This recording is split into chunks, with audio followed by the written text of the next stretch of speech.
Hi friends, welcome back to my channel. രാധയും സഹോദരിമാരും പിന്നെ അച്ചൂട്ടനും കൂടി സീതമ്മയുടെ വീട്ടിലേക്ക് മാറാൻ തീരുമാനിച്ചിരിക്കുന്നു. അതിന്റെ ഭാഗമായി ബാഗിൽ സാധനങ്ങളൊക്കെ എടുത്തു വെക്കുകയായിരുന്നു. ആ സമയത്ത് പുറത്തൊരു വണ്ടിയുടെ ശബ്ദം. ഫ്രണ്ടിലെ ഡോർ അടച്ചിട്ടിരിക്കുകയാണ്. പുറത്ത് ഒരു സ്കൂട്ടറിന്റെ ശബ്ദം കേട്ടതും ഇനി മേഘനാഥനാണോ ഇന്ന് ടെൻഷൻ ആവുകയാണ് രാധ. എന്നാൽ പുറത്ത് വന്നിരിക്കുന്നത് കൃഷ്ണനും സഹോദരങ്ങളുമാണ്. കൃഷ്ണൻ സ്കൂട്ടറിൽ വന്നപ്പോൾ സഹോദരങ്ങൾ ഓട്ടോയിലും വന്നു. അതിന്റെ ഒരു ശബ്ദമായിരുന്നു അത്. പുറത്തൊരു കൃഷ്ണന്റെ വിഗ്രഹം കൃഷ്ണപ്രസാദ് കാണുന്നു. വളരെ സന്തോഷത്തോടെ അതിനരികിലേക്ക് വന്ന് നിൽക്കുകയാണ് കൃഷ്ണൻ. രാധയുടെ അടുത്ത് വളരെ ടെൻഷനോടെ ആര്യ വന്ന് പറയുന്നു, ആരോ പുറത്ത് വന്നിട്ടുണ്ട് ചേച്ചി, ഒന്ന് രണ്ട് വണ്ടിയുടെ ശബ്ദം കേട്ടോ. ശരി ശരി, നോക്കാം നമുക്ക്. മുൻവാതിൽ അടച്ചിട്ടില്ലേ എന്ന് രാധയും പറയുന്നുണ്ട്. അച്ചൂട്ടനെ അവിടെ തന്നെ നിൽക്കാൻ പറയുന്നു. ഇത് സൂപ്പർ വീടാണല്ലോ, ഒതുങ്ങി ഒരു ശല്യവും ഇല്ല. ആ വീട് കണ്ടതിന് ശേഷം കൃഷ്ണൻ അവരോട് പറയുന്നു, അതെ അതെ, പരിചയപ്പെട്ടപ്പോഴേ നമ്മൾക്ക് ഇങ്ങോട്ട് വരേണ്ടതായിരുന്നു എന്ന് ഹരി പറഞ്ഞപ്പോൾ മുരളി പറയുന്നു, അത് സാരമില്ല, ഇന്ന് വന്നതല്ലേ, ഇനിയും വരാവുന്നതല്ലേ ഉള്ളൂ. അതൊരു ശീലമാക്കണ്ട. ഇന്നിപ്പോ നമ്മൾ വന്നത് അവരെ വീട്ടിലേക്ക് ക്ഷണിക്കാനാണ്, അല്ലാതെ നമ്മൾ ഇവിടെ കയറി താമസിക്കാനല്ലെന്ന് കൃഷ്ണപ്രസാദ് അവരോട് പറയുന്നുണ്ട്. എന്നാൽ പുറത്ത് ആരാണ് വന്നത് എന്നറിയാതെ വളരെ ടെൻഷനോടെ ആരാണെന്ന് നോക്കാൻ എല്ലാവരും കൂടി വരുന്നു. അവര് നല്ല ടെൻഷനിലാണ്. വീട് അടച്ചിട്ടിരിക്കുകയാണല്ലോ, ആരും ഇല്ല ഇവിടെ, വാ നമുക്ക് നോക്കാം എന്ന് പറഞ്ഞ കൃഷ്ണപ്രസാദും ഹരിയും മുരളിയും വാതിലിന്റെ സൈഡ് വരെ എത്തി കോളിംഗ് ബെൽ അടിക്കുന്നുണ്ട്. ഇവിടെ നിൽക്ക്, ഞാൻ പോയി നോക്കാം എന്ന് രാധ അവരോട് പറയുന്നു. ജനലിലൂടെ കൃഷ്ണ നോക്കിയപ്പോൾ കൃഷ്ണപ്രസാദിനെ കാണുന്നു. സന്തോഷത്തോടെ പ്രസാദേട്ടൻ എന്ന് പറയുന്നുണ്ട്. സന്തോഷത്തോടെ തന്നെ രാധ വന്ന് വാതിൽ തുറക്കുന്നുണ്ട്. അവരെ അവിടെ കണ്ടപ്പോൾ ബാക്കിയുള്ള സഹോദരികൾക്കും സമാധാനമാകുന്നു. എന്താണോ ഇത്, അവധി ആയതുകൊണ്ടാണോ എല്ലാവരും വീട് പൂട്ടി അകത്തിരിക്കുന്നത് എന്ന് കൃഷ്ണപ്രസാദ് പറഞ്ഞപ്പോൾ രാധ പറയുന്നു, അല്ല, ഞങ്ങള് ഒരു സ്ഥലം വരെ പോകാൻ ഇറങ്ങിയതായിരുന്നു. പ്രസാദേട്ടൻ വന്നേ, അകത്തോട്ടിരിക്കാം. ആദ്യമായിട്ടല്ലേ ഇവിടേക്ക് വരുന്നത്? ആദ്യമായിട്ടാണ്, പക്ഷേ വന്നത് ഇവിടെ ഇരിക്കാനല്ല, നിങ്ങളെയൊക്കെ കൂട്ടിക്കൊണ്ടു പോവാനാണ് എന്ന് കൃഷ്ണപ്രസാദ് പറഞ്ഞപ്പോൾ സംശയത്തോടെ എല്ലാവരും പരസ്പരം നോക്കുന്നു. ആര്യ പറയുന്നുണ്ട്, കൂട്ടിക്കൊണ്ടു പോവാനോ? എങ്ങോട്ട്? ഞങ്ങളുടെ വീട്ടിലേക്ക്. ഇന്ന് അവിടെയാ എല്ലാവരുടെയും ദീപാവലി ആഘോഷം എന്ന് ഹരി പറഞ്ഞപ്പോൾ ആരതി പറയുന്നു, അവിടെയോ? നിങ്ങളോട് ആര് പറഞ്ഞു ഞങ്ങൾ അവിടെ വരുന്നെന്ന്? ആരും പറഞ്ഞില്ല, ഞങ്ങൾ അങ്ങ് തീരുമാനിച്ചതാ. അതിനുവേണ്ടി അച്ചൂട്ടനെ ഒരുപാട് പടക്കങ്ങളും കമ്പിത്തിരിയും മത്താപ്പും അങ്ങനെ ഒരുപാട് സാധനങ്ങളൊക്കെ വാങ്ങി വെച്ചിട്ടുണ്ട് ഞാൻ എന്നൊക്കെ ഹരിയും മുരളിയും കൃഷ്ണപ്രസാദും ഒക്കെ പറയുന്നു. ഇത് കേട്ട് വളരെ സന്തോഷത്തോടെ ആണോ എന്ന് പറഞ്ഞ് അച്ചൂട്ടൻ അവരുടെ അടുത്തേക്ക് വന്നു. എന്നാ പോകാൻ നമുക്ക്. അമ്മേ, നമുക്കിന്ന് സീതമാന്റിയുടെ വീട്ടിൽ പോണ്ട, ഈ അങ്കിളുമാരുടെ വീട്ടിൽ പോയാൽ മതി. അച്ചൂട്ടാ, നീ എന്താ പറയുന്നത്? അങ്ങനെ എല്ലാവരുടെ വീട്ടിൽ കയറി ശല്യം ചെയ്യാൻ പറ്റുമോ നമുക്ക് എന്ന് രാധ അച്ചൂട്ടനോട് പറഞ്ഞപ്പോൾ കൃഷ്ണപ്രസാദ് പറയുന്നു, അത് തെറ്റ്, ഞങ്ങളുടെ വീട് എല്ലാവരുടെയും വീടല്ല. നിങ്ങൾ വരുന്നത് ശല്യമല്ല, മറിച്ച് സന്തോഷം മാത്രമാണ്. നമ്മള് പരസ്പരം അന്യരായി കാണാതിരുന്നാൽ മാത്രം മതി. ഇത് കേട്ട് സീതമ്മ പറയുന്നു, കറക്റ്റ്, എനിക്കും ഇപ്പോ അത് തന്നെയാ തോന്നുന്നത്. രണ്ടുപേരും പരസ്പരം അന്യരായി കാണാതിരിക്കാം. പ്രത്യേകിച്ച് ഒരുമിച്ച് ജോലി ചെയ്യുന്നവരല്ലേ നിങ്ങൾ. അഞ്ജലി ആ വീട്ടിൽ പോയിട്ടുണ്ട്. പിന്നെ എന്താ, ഒരു വിശേഷ ദിവസമായിട്ട് ഇന്ന് അങ്ങോട്ട് പോയാൽ? പക്ഷേ നമ്മൾ സീതമ്മയുടെ വീട്ടിലേക്ക് എന്നെ വിഷമത്തോടെ ആരതി പറഞ്ഞപ്പോൾ സീതമ്മ പറയുന്നു, സീതമ്മയുടെ വീട് അവിടെ തന്നെ ഉണ്ടല്ലോ, നാളെയും മറ്റന്നാളും ഒക്കെ വരാം. പക്ഷേ പ്രസാദ് സാറിന്റെ ക്ഷണം ആദ്യമായിട്ടല്ലേ, അത് വേണം പ്രധാനമായിട്ടും അനുസരിക്കാൻ. ഇത് വെറും സീതമ്മയല്ല, അമ്മ സീതമ്മ പറയുന്നതാണെന്ന് കരുതിയാ മതി. അപ്പോ ആദ്യമായിട്ട് വീട്ടിൽ വന്ന അതിഥികൾക്ക് ഒരു ഗ്ലാസ് ചായ കൊടുക്കാം. അത് കഴിഞ്ഞ് നിങ്ങൾക്ക് അങ്ങോട്ടുള്ള യാത്ര, എല്ലാവരും അകത്തേക്ക് വരൂ എന്ന് പറഞ്ഞ എല്ലാവരെയും സീതമ്മ അകത്തേക്ക് വിളിക്കുന്നു. എല്ലാവരും അകത്തേക്ക് കയറിയ സമയം കൃഷ്ണൻ മാത്രം പുറത്ത് നിൽക്കുന്നുണ്ട്. എന്താ പ്രസാദേട്ടൻ അകത്തേക്ക് വരുന്നില്ലേ എന്ന് രാധ പറയുന്നു.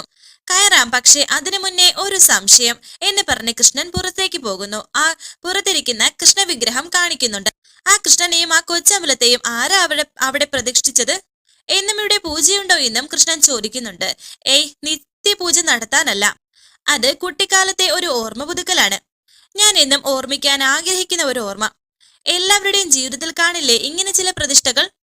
അതിൽ എന്റെ മനസ്സിലെ വിഗ്രഹമാണ് ശ്രീകൃഷ്ണൻ. വിഗ്രഹമായിട്ടല്ല, മനുഷ്യനായിട്ട് കാണണം എന്നാണ് ആഗ്രഹം, അത്രയുള്ളൂ എന്ന് പറഞ്ഞ് രാധ അകത്തേക്ക് പോകുന്നു. അങ്ങനെ കൃഷ്ണൻ സഹോദരിമാരെയും കൂട്ടി രാധയുടെ സഹോദരിമാരെയും രാധയും കൂട്ടി കൃഷ്ണന്റെ വീട്ടിലേക്ക് എത്തിയിരിക്കുന്നു. കയറാൻ വരുന്നതിന് മുമ്പായി പുഷ്പൻ പറയുന്നു, ആ നിക്ക് ഒരു മിനിറ്റ്, കയറാൻ വരട്ടെ. അഞ്ജലിക്കുട്ടി ഇങ്ങോട്ട് വന്ന് നിൽക്കണം, ഞാൻ ദാ വരുന്നു എന്ന് പറഞ്ഞ് പുഷ്പൻ അകത്തേക്ക് പോകുന്നുണ്ട്. കൃഷ്ണന്റെ അടുത്തേക്ക് ചേർന്ന് നിൽക്കുകയാണ് അഞ്ജലി. പുഷ്പൻ അവിടെ നിന്നും ഒരു ആരതിയൊക്കെ എടുത്തോണ്ട് വന്നിരിക്കുന്നു. ഇന്ന് ഒരു നല്ല ദിവസമല്ലേ, ദീപാവലിയുടെ സുദിനം. അതുകൊണ്ട് ഉത്തരവാദിത്തമുള്ള ഒരാളെന്ന നിലയിൽ ഇവിടെ പൂജ നടത്താനും ആഘോഷങ്ങളിൽ പങ്കെടുക്കാനും വന്ന അഞ്ജലിക്കുട്ടിയെയും ഫാമിലിയെയും ആരതി ഒഴിഞ്ഞ് സ്വീകരിക്കുന്നു. അങ്ങനെ പറഞ്ഞാലും കൃഷ്ണനും രാധയ്ക്കും വേണ്ടിയാണ് ആ ആരതി. ഇനി നിങ്ങൾക്ക് അകത്തേക്ക് കയറാം എന്ന് പറഞ്ഞിട്ട് പുഷ്പൻ അവരെ അകത്തേക്ക് ക്ഷണിക്കുന്നുണ്ട്. എല്ലാവരും സന്തോഷത്തോടെ തന്നെ അകത്തേക്ക് പോകുന്നു.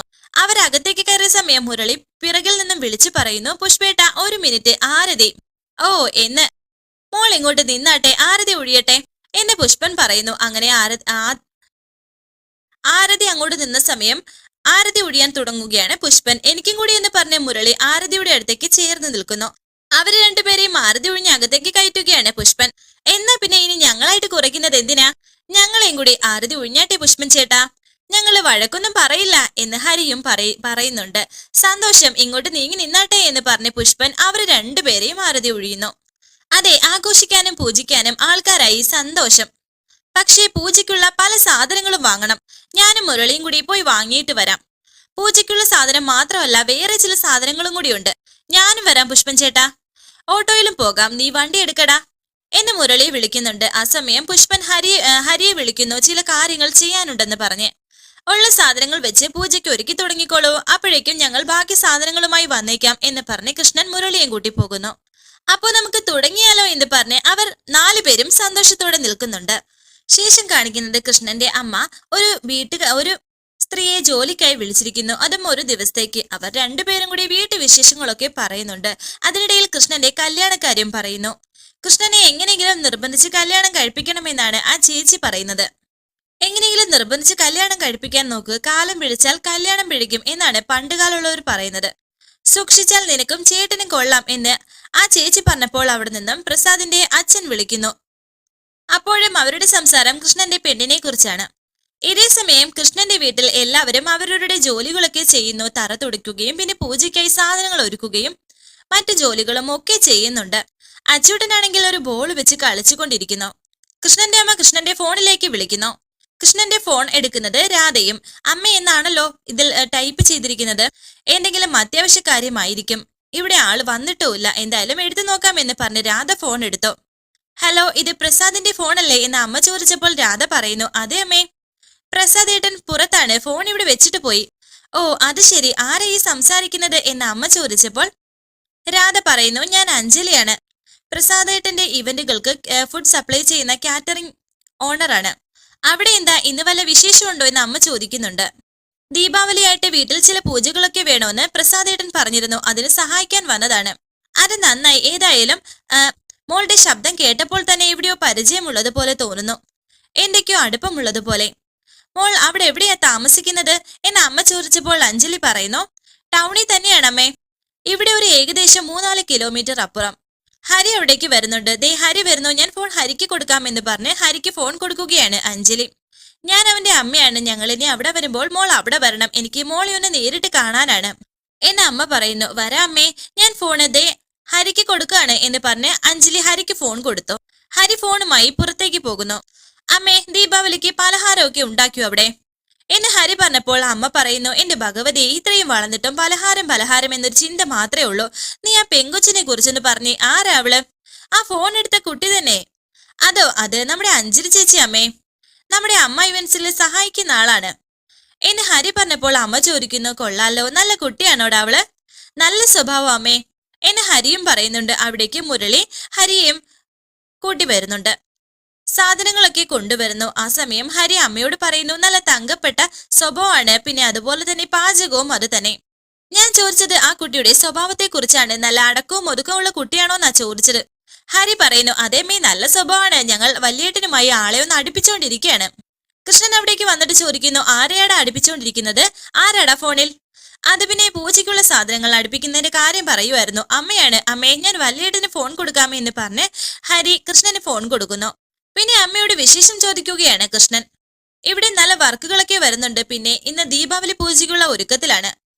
ഞാനാ നിന്റെ അഞ്ജലി മോളോട് സംസാരിച്ചു, നല്ല സംസാരമാണ് ആ കുട്ടിയുടെ എന്ന് അമ്മ പറഞ്ഞപ്പോൾ കൃഷ്ണൻ പറയുന്നു, എന്റെ അഞ്ജലിയോടോ? അതെ, വേണ്ടാത്ത വിചാരവും ചിന്തയൊന്നും വേണ്ട, ആ കുട്ടിയാണ് ഞങ്ങളുടെ ഇവന്റിന് മുഴുവനും ഫുഡ് തരുന്നത്, അതാണ് ബന്ധം. ശരി ശരി, ആയിക്കോട്ടെ, തൽക്കാലം പൂജയൊക്കെ നടക്കട്ടെ, ഞാൻ വിളിച്ചോളാം എന്ന് പറഞ്ഞ് അമ്മ സന്തോഷത്തോടെ ഫോൺ വെച്ചു. അമ്മ തെറ്റിദ്ധരിച്ചല്ലോ എന്ന സങ്കടത്തിലാണ് കൃഷ്ണൻ. ഷേടാ, ഇത് എന്തിനാ വിളിച്ചെന്ന് പറഞ്ഞില്ലല്ലോ എന്ന് പറഞ്ഞ് കൃഷ്ണൻ പോയപ്പോൾ അമ്മ പറയുന്നു അഞ്ജലി കൃഷ്ണപ്രസാദ്. പേരിന് ഒരു ഐശ്വര്യമൊക്കെ ഉണ്ട്. എന്റെ ഭഗവതി, അവന്റെ മനസ്സിലെ രാധയെ മറക്കാൻ ഈ അഞ്ജലി ഉപകാരപ്പെടണേ. ഉടനെ അവിടെ ചെന്നിട്ട് വേണം രണ്ടിനെയും കൂട്ടിക്കെട്ടാൻ. ആ സമയം അച്ചൂട്ടൻ ബോളിൽ തട്ടി അങ്ങ് മുകളിൽ ചെന്നു. അവിടെ രാധയുടെ ഒരു ബൊമ്മ ഇരിക്കുന്നുണ്ട്. അത് അച്ചൂട്ടൻ കാണുന്നു. ആഹാ, ഇത് കൊള്ളാലോ. അവിടെ അമ്മയുടെ അടുത്തും ഇതുപോലെ ഒരു കൃഷ്ണന്റെ ബൊമ്മയുണ്ടല്ലോ. ഇവിടെ രാധയുടെ ബൊമ്മ. ഇത് എടുത്തോണ്ട് പോയാൽ അമ്മയുടെ കൃഷ്ണന്റെ ബൊമ്മയോടൊപ്പം ചേർത്ത് വെക്കാം എന്ന് വിചാരിച്ച് അച്ചൂട്ടൻ ആ ബൊമ്മ എടുക്കുന്നു. ആ ബൊമ്മ എടുക്കാൻ പോയപ്പോൾ അച്ചൂട്ടൻ വീഴുന്നുണ്ട്. പെട്ടെന്ന് കൃഷ്ണൻ അവിടേക്ക് വന്ന് അച്ചൂട്ടനെയും ബൊമ്മയെയും പിടിക്കുന്നു. സോറി അങ്കിൾ, അത് നിലത്ത് വീഴുമെന്ന് കരുതിയില്ല ഞാൻ എന്ന് അച്ചൂട്ടൻ പറഞ്ഞപ്പോൾ കൃഷ്ണൻ പറയുന്നു, സാരമില്ല അച്ചൂട്ട, ഇത് നിലത്ത് വീണില്ലല്ലോ, ഞാൻ പിടിച്ചില്ലേ. അങ്കിളിന്റെ ക്യാച്ച് ഉഗ്രനാണ്. അങ്കിൾ എന്താ ക്രിക്കറ്റ് കളിക്കുമായിരുന്നല്ലേ എന്ന് അച്ചൂട്ടൻ പറഞ്ഞപ്പോൾ കൃഷ്ണൻ പറയുന്നു, ക്രിക്കറ്റ് അല്ല ഞങ്ങളൊക്കെ കളിച്ചിരുന്നത്, തലപ്പെന്താണ്. പിന്നെ അതിനെ കുറിച്ച് അച്ചൂട്ടൻ ചോദിക്കുന്നു. രാധയുടെ ബൊമ്മ അവിടേക്ക് വെച്ചിട്ട് അതിൽ നോക്കിയിരിക്കുകയാണ് കൃഷ്ണൻ. പിന്നെ അങ്കിളെ, ഈ ബൊമ്മ എനിക്ക് തരാമോ? വീട്ടിൽ കൊണ്ടുപോവാനാണെന്ന് അച്ചൂട്ടൻ പറയുന്നു. ഇല്ല അച്ചൂട്ട, ഇത് മാത്രം എന്നോട് ചോദിക്കരുത്, ഇത് ഞാൻ തരില്ല എന്ന് കൃഷ്ണൻ പറഞ്ഞപ്പോൾ അച്ചൂട്ടൻ പറയുന്നു, അതെന്താ, അങ്കിളിനെ ഈ ബൊമ്മയോട് അത്രയ്ക്ക് ഇഷ്ടമാണോ? അതേ മോനെ, അങ്കിളിന്റെ ജീവൻ തന്നെ ഈ ബൊമ്മയിലാണ് ഇരിക്കുന്നത്. സത്യം, അങ്കിളിന്റെ ജീവന്റെ ജീവനായ ഒരാളുടെ ഓർമ്മ ഇരിക്കുന്ന ഒരു ബൊമ്മയാണിത് എന്ന് കൃഷ്ണൻ പറഞ്ഞപ്പോൾ അച്ചൂട്ടൻ പറയുന്നു, എങ്കിൽ പിന്നെ അങ്കിള് തന്നെ വെച്ചോ, എനിക്കൊന്നും വേണ്ട ഇത് എന്ന് പറഞ്ഞ് തന്റെ ബോളും എടുത്ത് താഴേക്ക് പോവുകയാണ് അച്ചൂട്ടൻ. നീ പിണക്കണ്ട, കൊച്ചുകുട്ടിയല്ലേ, നീ എന്താണെന്ന് അവൻ അറിഞ്ഞൂടാ, അതുകൊണ്ടാണ് എന്ന് പറഞ്ഞ് ആ ബൊമ്മയിൽ ചുംബിക്കുകയാണ് കൃഷ്ണൻ. അതേസമയം അഞ്ജലിയും ആര്യയും കൂടി ആ വിളക്കുകളൊക്കെ തുടച്ചു വൃത്തിയാക്കിക്കൊണ്ടിരിക്കുകയാണ്. അമ്മ വിളിച്ച് പറഞ്ഞ കാര്യങ്ങൾ അഞ്ജലി ആര്യയോട് പറയുന്നു. അവർ സന്തോഷത്തോടെ ഇരിക്കുകയും ചെയ്യുന്നുണ്ട്. ഹരി അവിടേക്ക് വന്ന് ഒളിഞ്ഞു നോക്കുന്നുണ്ട് അവരെ. ആര്യയാണ് ഒളിഞ്ഞു നോക്കുന്നത്. ഇടയ്ക്ക് ശൂശു വിളിക്കുകയും ഹായ് പറയുകയും ചെയ്യുന്നു. ഇങ്ങ് വാ എന്നൊക്കെ സിഗ്നൽ കാണിക്കുന്നുണ്ട് ഹരി. എന്നാൽ ചേച്ചി അവിടെ ഇരിക്കുന്നത് കണ്ണ് കാണിക്കുകയാണ് ആര്യ. അത് കുഴപ്പമില്ല, ഇങ്ങ് വാ, ഒരു കാര്യം പറയാനുണ്ട്, പ്ലീസ്, ഇപ്പൊ പോകാം എന്നൊക്കെ പതിയെ അഞ്ജലി കേൾക്കാതെ ഹരി ആര്യയോട് പറയുന്നു.